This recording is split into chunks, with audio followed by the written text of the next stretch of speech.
to our career guidance program, where we encourage our students to explore who they want to become and where they see themselves in the years ahead. Appreciate their creativity, courage, and effort. So, ladies and gentlemen, give a warm and enthusiastic round of applause as we begin the Creation Dress Up Parade.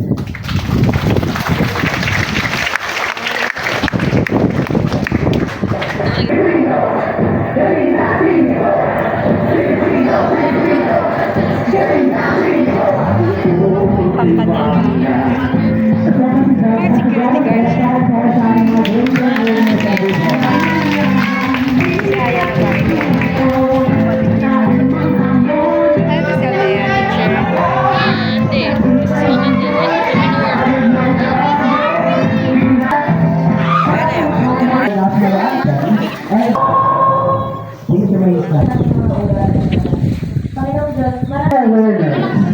Panapangan mo dyan, grabe ka talaga ibigay ng bata. Yan.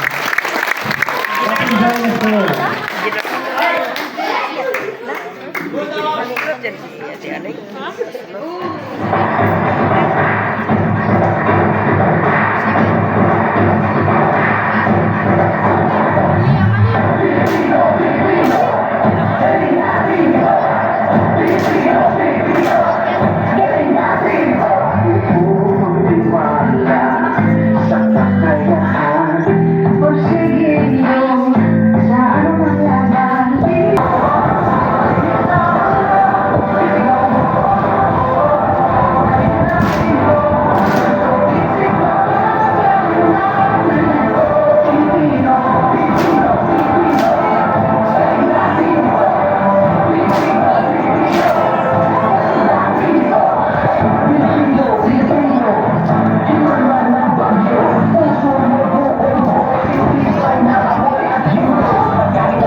mga palaunin at higit sa lahat ang ating mga mag-aaral. Sa ating palaunin tagapagsalita sa hapon ito, sa susunod...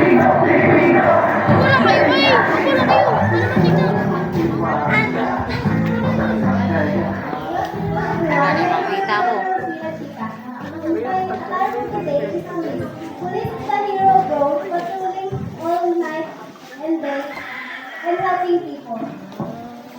Hey everyone, my name is Peter, and my dream is Army, because Army is honor and service, straight injustice. My name is Stephanie Garcia, soon to be an aspiring architect. Design with purpose, build with passion. Hello everyone, I'm here in your front to introduce myself as my attire. My name is David Del Cante, and my attire is Army. Army is the protect at all times. Remember, I serve as long as I deserve. I am Genevieve Amada.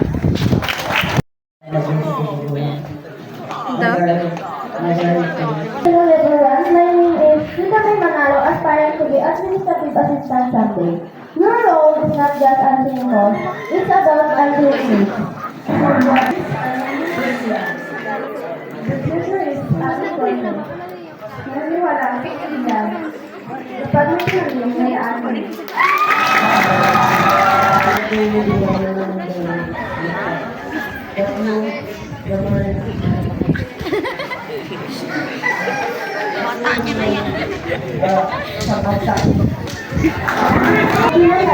My name is Arabella Zimande, aspiring assistant. Food for the body, love for the soul. Thank you. With a hair, and as advocate, and then educator. For business, family, and to be, sabi niya, sa may buhay, may pag-asa.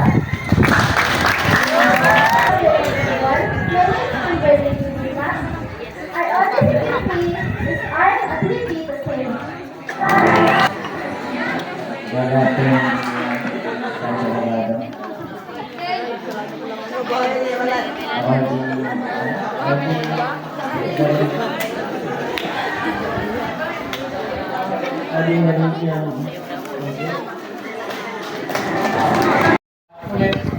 So, mentioned earlier, Kinabang, we're here to talk about career planning. So, before I start, let me establish a part ng career. So, may presentation ako dito sa harap. So, tingin lang tayo kung makinig lang dito sa presentation. So, salita ang career. Ano ba yung career na yan?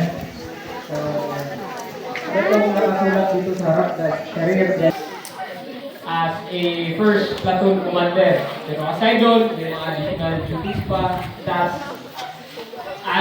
an officer ng Armed Forces of the Philippines. So, kahit yan lang yung nasa isang primary na nagiging namin. So, dito kami para inyo at para sa part our job. Anong ginagawa namin. Sa mga future Marines, may isa dito na future Marines. Sa ngayon, nag-iisa lang. So hopefully, pagkatapos ng talk namin ngayon, dumami yan. Hindi lang nag-iisa yung Marines dito. Mamaya. It's a marathon galaw. At Palawan National High School, ito para Palawan na Palawan. My advice, our career advocate, Fatima Carissa, they were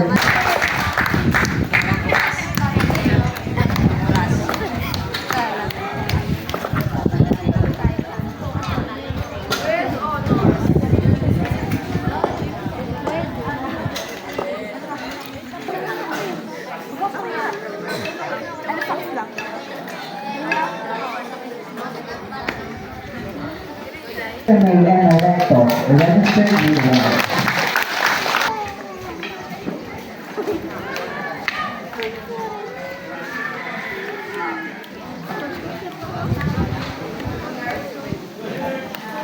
After reading of certificate,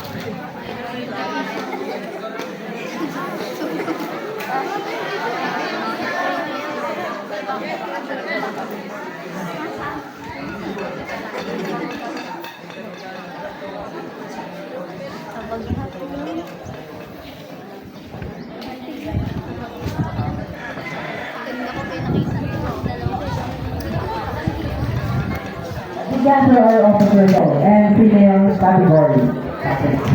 Okay, let's have I want to read some kind of a certificate. That is our Miss Mikaela Lacheca. In international family creativity, professionalism, and confidence displayed during the career guidance and dress outfit. Her outfit reflected excellence, effort, and a clear vision for future career goals. Held and live in this 30th day of February 2026 at Burirao National University of Palo, Burirao, Palawan, signed by our career advocate Alex Chakra. Our best career outfit for the female category. presented to a male. Here, Mr. David Alicante.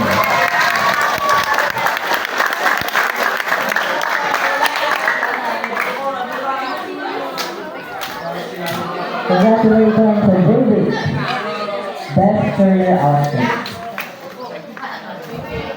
Parang sila Carla, dalawa kayo sa picture na tayo.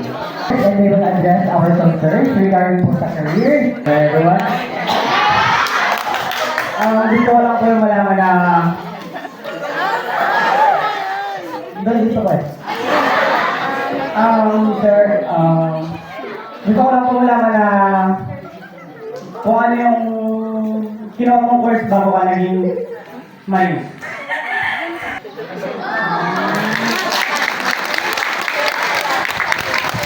Thank you po.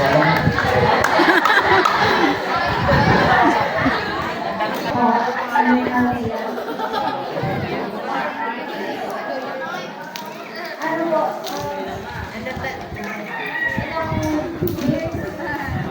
Taon po bago kayo mga trabaho.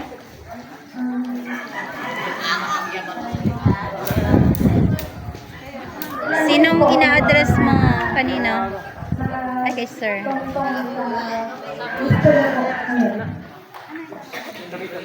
So, yung tanong pa ng lady. Ilang years? Ilang taon ka ma'am bago nakapasok sa service? Ilan ko ngayon? After ng graduation. Okay. So, okay. Patapos ng 2018 po ako nag-start sa RSU. Yun po. Tapos 2022, 2019 to 2020, nandun ako ng LGU. Then 2021, hanggang ngayon po, ano po ako ng DA? Para midwife, po ba sa nurse na provide mo po ba yung gamit? Po, sa midwifery po, katulad po pag nag-duty na tayo or nagpo-community, hindi po provided ng school, provided po natin yung mga gagamitin po natin. Ganun din po sa nursing. Maliban na lang po pag nag-duty or nag-lab tayo, yun po yung sa school po provided yun. Pero yung mga gagamitin po, mga uniform natin, ang pag-duty o yung mga stethoscope, gaya po yan, provided po natin dyan yan. Kaya mag-assist po talaga yung nursing at midwifery. Pero worth it naman po pagka natapos na nagkatrabaho po tayo. Mga dapat sa student, kaya po katulad sa mga undecided, ano po ba yung mga tips ko para makapili ng tamang trabaho para sa amin?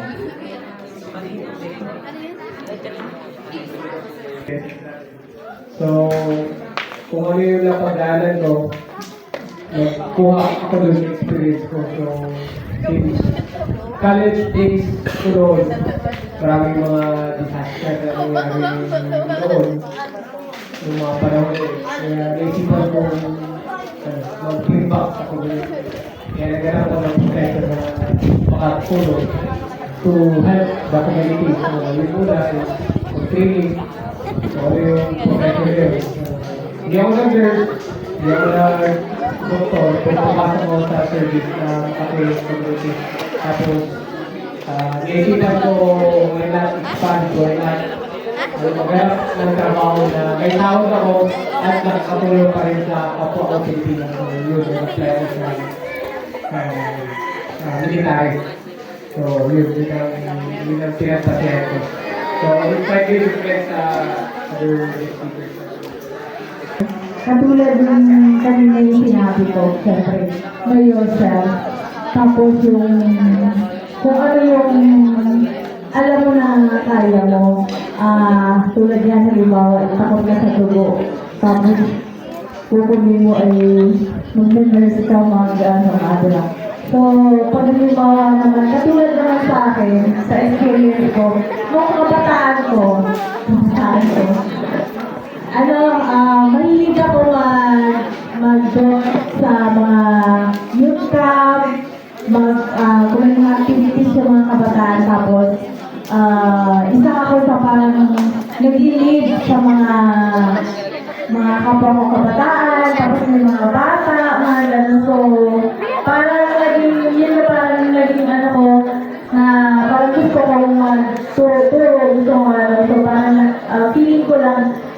ko, parang kaya ko maging isang teacher. So, naiba lang talaga yung ano ko kung bakit ako na naging VIP, naging member ng Bureau of Fire. Kasi nga, siyempre, although nakarang na ako, opportunity, may isang offer at yun ang nauna bago yung tawag sa akin sa DepEd. Kung ano yung alam mo sa sarili mo, yung strength, yung kakayaan mo, na feeling mo kaya mo ito, yun yung magiging guide mo. Know yourself.